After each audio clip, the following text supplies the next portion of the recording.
जय श्री राम। जय हनुमान। प्यारे भक्तों, प्रेम से बोलो जय सीताराम। स्वागत है आपका अपने ही चैनल PA स्टोरी पर। मैं आपके लिए लेकर आई हूँ बहुत खूबसूरत साखी, जिसका शीर्षक है पिता के नाम पत्र। प्यारे भक्तों, मैं आशा करती हूँ कि आप लोग सभी स्वस्थ होंगे और सीताराम की भक्ति में मगन होंगे।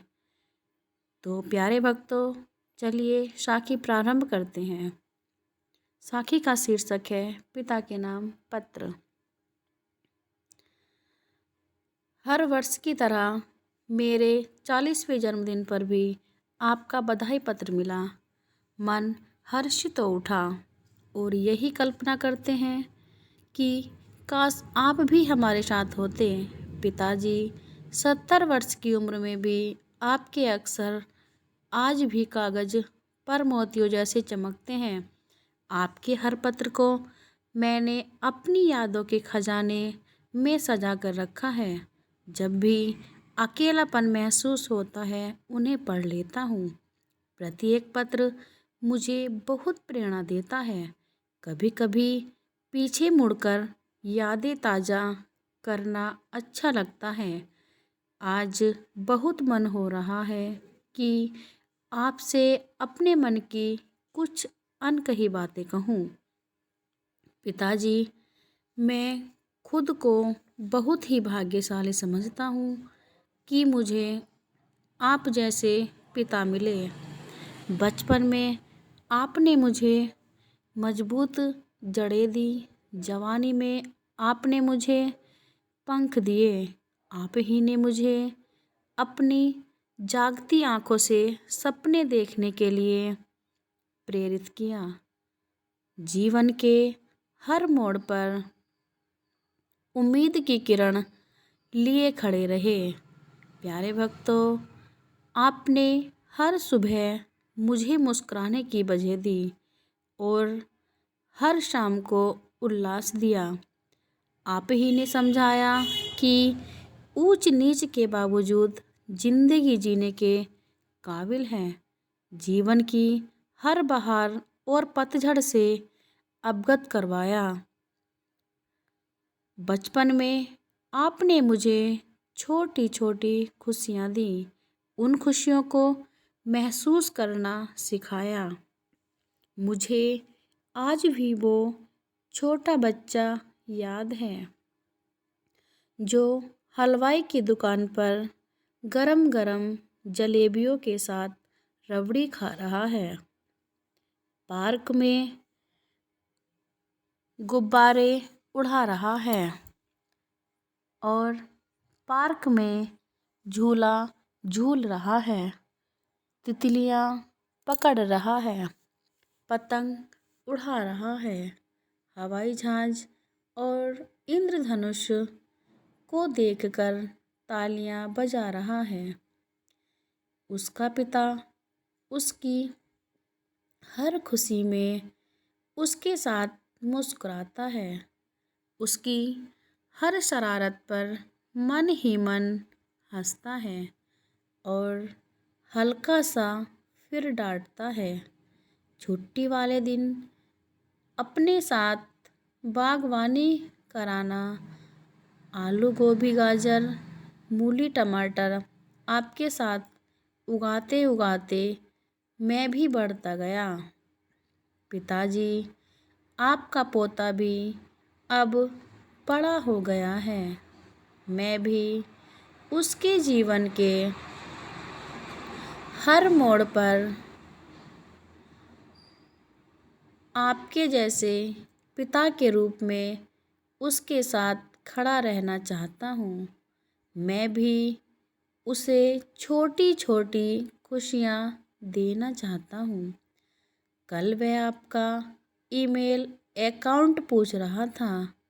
कहता, दादाजी से इंटरनेट पर चैट करूँगा। जब मैंने बताया कि दादाजी के पास कंप्यूटर नहीं है, तो वह बहुत दुखी हुआ। पिताजी, मैं उसे अपनी जड़ों से मिलवाना चाहता हूँ। उसके उड़ने की उम्र से पहले उसकी जड़ें मजबूत करना चाहता हूँ। आप हैरान होंगे यह जानकर कि वह 10 साल का हो गया है, पर उसने आज तक पतंग नहीं उड़ाई, गिल्ली डंडा नहीं खेला, कच्चे नहीं खेले, पेड़ पर नहीं चढ़ा। पिताजी, कहीं उसका बचपन अधूरा न रह जाए। वह आज की जनरेशन का लड़का है। उसे कंप्यूटर गेम्स पसंद है। वह डिश टीवी देखता है। उसे burger, finger chips, pizza, chow mein अच्छे लगते हैं। उसे हिंदी में 100 की गिनती डिफ़िकल्ट लगती है। वह ब्रांडेड चीज़ों का दीवाना है। पिताजी, याद है एक बार गर्मियों की छुट्टियों में आप मुझे दादाजी के पास छोड़ आए थे।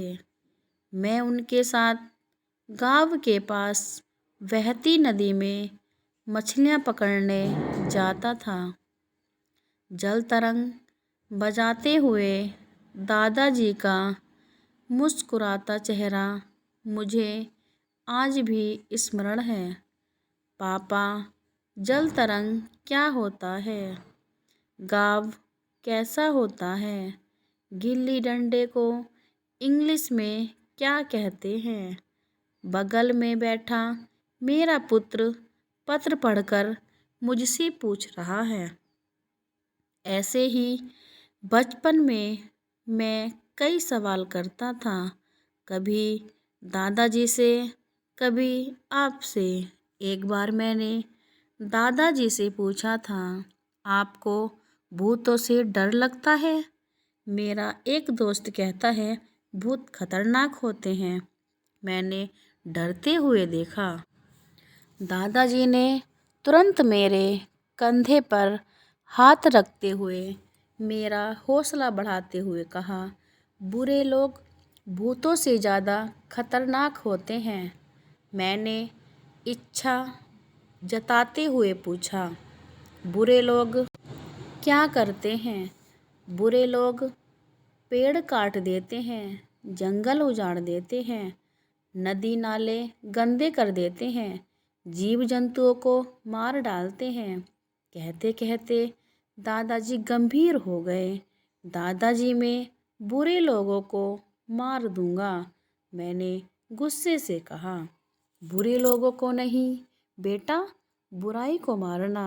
दादाजी ने शांत स्वर में मेरी पीठ थपथपाते हुए कहा, पिताजी, इच्छा तो यही है कि बेटे को भी उसके परदादा के गाँव लेकर जाता, वहाँ के खेत खलिहान दिखाता, वह भी पेड़ पर चढ़कर उनके फल खाता, गाँव की बोली सीखता, गाँव के कुएं पर नहाता।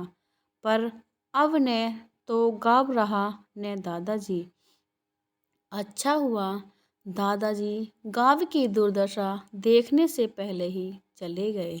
उन्होंने नदी के उस पार घने जंगल को कटते हुए नहीं देखा। अच्छे लोगों के बेस में बुरे लोगों को नहीं देखा। वे ये सब नहीं देख पाते। पिताजी, इस बार छुट्टियों में आपके पोते को आपसे मिलवाने लाऊंगा। वह भी अपने दादाजी से ढेर सारी कहानियाँ सुने। उसे बताइएगा कि कैसे एक बार पास के एक दुकानदार ने भूल से मुझे अधिक पैसे दे दिए थे, तो आप मुझे अपने साथ लेकर गए और उस दुकानदार को वो पैसे वापस लौटा दिए। उसे बताएगा कि ऐसा करना बेवकूफ़ होने की निशानी नहीं है, अपनी निगाह में गिरने से बचना है।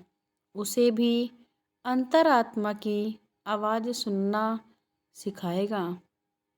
उसे बताएगा कि किसी चीज़ का महंगा या इम्पोर्टेंट होना उसके अच्छे होने की गारंटी नहीं है।